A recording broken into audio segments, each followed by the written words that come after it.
इन दिनों जलेबी मार्केट में बहुत आ रही है, तो मेरा भी मन करा जलेबी खाने का। तो सोचा चलो घर पे ही जलेबी बना के तैयार करते हैं। तो आज हम इंस्टेंट जलेबी बना रहे हैं, जो कि बहुत ही जल्दी से बन के तैयार हो जाती है। मतलब आप मार्केट से जाके लेके आओगे, इतने में तो आप घर पे ही बना के तैयार कर लोगे। तो उसके लिए हम बना लेते हैं पहले चाशनी। और चाशनी बनाने के लिए मैं यहाँ ले रही हूँ 2 कप चीनी। मतलब जितना हम जलेबी के लिए बैटर तैयार करेंगे, उससे दुगनी हमें चाशनी बनानी है। तो उसके लिए मैं यहाँ 2 कप चीनी ले रही हूँ और उसमें हमें आधा यानी कि 1 कप पानी डालना है।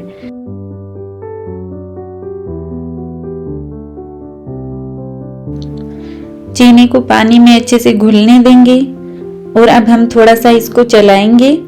हमें इसके लिए बहुत ज़्यादा गाढ़ी चाशनी नहीं चाहिए, हमें इसके लिए बस चिपचिपी सी चाशनी चाहिए, जैसे कि एक तार की चाशनी होती है बिल्कुल वैसी ही। मतलब तार बनने वाला हो तब तक ही हमें इसे पकाना है, बहुत ज़्यादा गाढ़ी चाशनी नहीं करनी है। तो इसमें अब मैं ऐड कर रही हूँ 4 से 5 इलायची।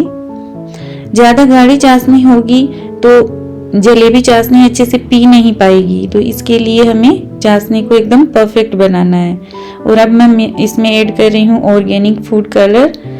तो अगर आपके पास ऑर्गेनिक फूड कलर हो तो आप ऐड कीजिए, अदरवाइज आप स्किप कीजिए। आप हल्दी पाउडर भी डाल सकते हैं। तो मैं हो सकता है उतना ऑर्गेनिक चीज़ें ही यूज में लेती हूँ।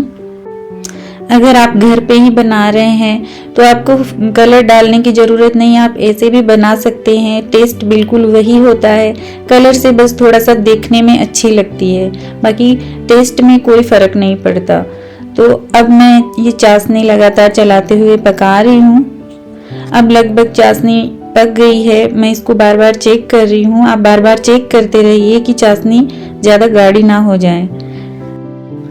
अगर चाशनी ज़्यादा पतली होगी तो जलेबी सॉफ्ट हो जाएगी, वो कुरकुरी नहीं रहेगी। और अगर चाशनी ज़्यादा गाढ़ी हो गई तो जलेबी पिएगी नहीं। तो चाशनी आपको एकदम परफेक्ट बनानी है। तो अब मैं इसमें ऐड कर रही हूँ थोड़ा सा नींबू का जूस, जिससे क्या है ना, चाशनी वापस से क्रिस्टलाइज नहीं होएगी और आपकी चाशनी एकदम सही रहेगी। तो अब हम इसको चेक करते हैं। अब ये एकदम पक गई है, एकदम परफेक्ट चाशनी बन गई है। मैं आपको चेक करके दिखाती हूँ। बिल्कुल इस तरह से एकदम स्टिकी होनी चाहिए, और मतलब एक तार ऐसे बन रहा है और टूट रहा है। बिल्कुल बस इसी कंसिस्टेंसी की हमें चाशनी चाहिए। गैस का फ्लेम हम बंद कर देते हैं। चाशनी एकदम पक गई है और अब हम बनाते हैं जलेबी का बैटर। तो जलेबी का बैटर बनाने के लिए मैं यहाँ पे ले रही हूँ 1.5 कप मैदा, और उसमें हम डालेंगे 1 चम्मच भर के घी का। और इंस्टेंट फर्मेंटेशन के लिए मैं यहाँ ले रही हूँ इनो, क्योंकि हमने यहाँ बैटर को फर्मेंट नहीं करा है, तो इसके लिए मैं यहाँ पे इनो डाल रही हूँ। अब इन सब को हम अच्छे से मसल के आटे में मिक्स करेंगे।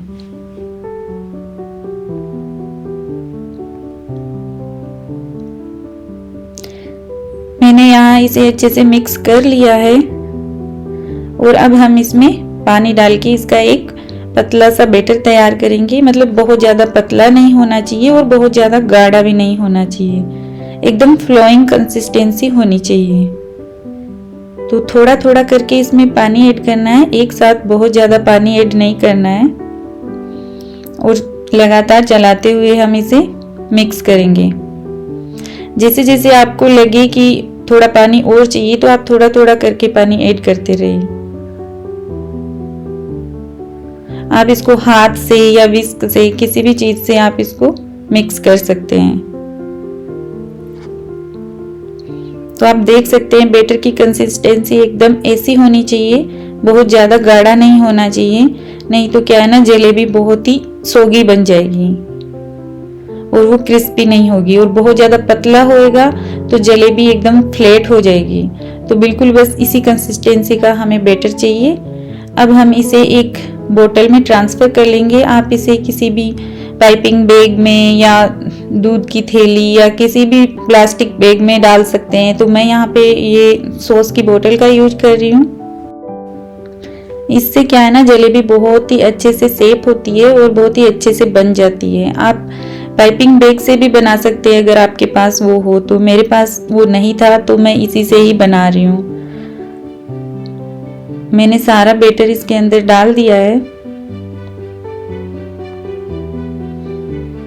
अब आप जलेबी को अपने अकॉर्डिंग, आपको जितनी मोटी पतली चाहिए उस हिसाब से आप, अगर पाइपिंग बैग ले रहे हो तो उस हिसाब से आप उसको काटिए। और अगर आप ये बोतल ले रहे हो तो इसका भी होल आप काट के छोटा बड़ा कर सकते हो। तो मैंने यहाँ अभी इसे छोटा ही काटा है, तो मैं एक बार बना के देखती हूँ। अगर मुझे लगेगा कि थोड़ा बड़ा चाहिए तो हम इसे और काट लेंगे। अब मेन चीज़ है कि आपको घी या ऑयल का जो टेम्परेचर है वो एकदम परफेक्ट होना चाहिए। तो मैं यहाँ घी ले रही हूँ और इसका टेम्परेचर इतना होना चाहिए कि मतलब आप जलेबी डालो तो वो एकदम से जले नहीं, मतलब बहुत ज़्यादा गर्म नहीं करना है, एकदम मीडियम हॉट घी या ऑयल होना चाहिए आपका। तो उससे क्या है ना, जो हम जलेबी सेक करेंगे तो वो बहुत अच्छे से सेक होगी। अगर आपका टेम्परेचर बहुत हाई हो गया तो आप जलेबी को सेक ही नहीं कर पाओगे, वो टेढ़ी मेढ़ी सी हो जाएगी। तो इसलिए आपका जो घी और तेल है वो एकदम मीडियम हॉट होना चाहिए। और क्या, मिठाइयों को हम ज़्यादातर घी में ही बनाते हैं क्योंकि घी में ही मिठाइयाँ टेस्टी लगती है। तो मैं यहाँ घी का ही यूज कर रही हूँ।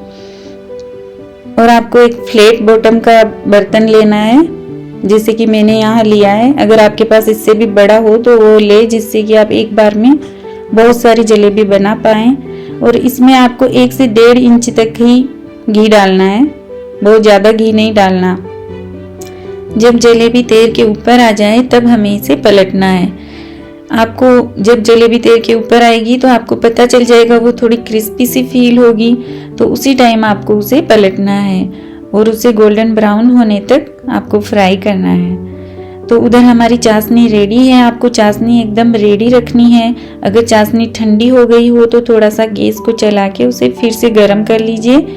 मतलब चाशनी एकदम गुनगुनी सी गर्म होनी चाहिए, बहुत ज़्यादा गर्म भी नहीं। और हमें तुरंत ही जलेबी को निकालते ही चाशनी में ट्रांसफ़र करना है, बिल्कुल भी देर नहीं करनी है। तो जलेबी अब हमारी एकदम पक गई है, एकदम कलर चेंज हो गया है। तो बस अब हम इन्हें निकाल लेंगे। निकालते ही आपको जलेबी को तुरंत ही चाशनी में ऐड करना है, नहीं तो फिर जलेबी चाशनी को अच्छे से पिएगी नहीं। तो बिल्कुल भी देर नहीं करनी है। इधर पैन से निकालते ही तुरंत ही आपको इन्हें चाशनी में डालना है। अगर वीडियो अच्छी लगे तो वीडियो को लाइक और चैनल को सब्सक्राइब जरूर से करें। तो अब हम क्या करेंगे, इनको किसी छलनी या किसी भी चम्मच की मदद से थोड़ी देर तक इन्हें डुबो के रखेंगे, 2 से 3 सेकंड तक, जिससे क्या है ना, जलेबी अच्छे से चाशनी को पी ले। अब जलेबी ने अच्छे से चाशनी पी ली है और एकदम रसीली सी हो गई है। मेरी बेटी साइड में इनको खा के बता रही है कि बहुत ही क्रिस्पी और क्रंची बनके तैयार हुई है। मैं इन्हें थोड़ा और बड़ा करना चाह रही थी, थोड़ा मोटा करना चाह रही थी, लेकिन उसने मना कर दिया कि नहीं, ये तो ऐसे ही पतली पतली क्रिस्पी बहुत ही अच्छी लग रही है। तो फिर मैंने सारी इसी शेप में बना ली और अब मैं आपको तोड़ के दिखा रही हूँ। ये बहुत ही क्रंची क्रिस्पी कुरकुरी सी बनके तैयार हुई है।